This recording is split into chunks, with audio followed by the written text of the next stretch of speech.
here. As you can see, here is the Chinese crankshaft. This is normal, and this is black. As you can see, this is black connecting rod. This is normal color of the connecting rod. It is black.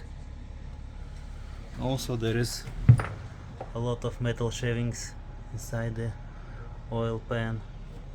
Here should be the pieces of the rod bearing.